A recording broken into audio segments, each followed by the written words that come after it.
Hi friends, chicken biryani ఇలా సింపుల్గా ఈజీగా చేసుకోండి. ఇంటిల్లో పాదు హ్యాపీగా తింటారు. నేనైతే సింపుల్గా ఈజీగా చేశాను.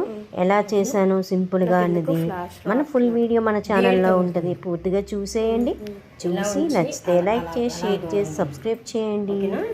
చాలా సింపుల్గా వంట రాని వాళ్ళు కూడా చేసేసుకోవచ్చు. ఇలాగా చూడండి ఎంత ఎమ్మీగా ఉందో. వేడి తగిలితే గ్లాస్ చాలా రోజులు అయిందనమాట నేను చికెన్ బిర్యానీ చేసి, అందుకనే చేశానండి. ఇంకా వీడియో షేర్ చేద్దామంటే ఆల్రెడీ మన ఛానల్లో 2-3 వీడియోలు ఉన్నాయన్నమాట. అందుకనే షేర్ చేయలేదు. తప్పనిసరిగా ఈ వీడియో అందరూ చూస్తారని ఈ చిన్న షార్ట్ వీడియోలో షేర్ చేశాను ఫ్రెండ్స్. మన ఛానల్లో ఇంకా బోల్డ్ వీడియోస్ ఉన్నాయి. తప్పనిసరిగా మా ఛానల్ విజిట్ చేసి మీకు నచ్చితే సబ్స్క్రైబ్ చేసి లైక్ చేయండి ఫ్రెండ్స్. బాయ్.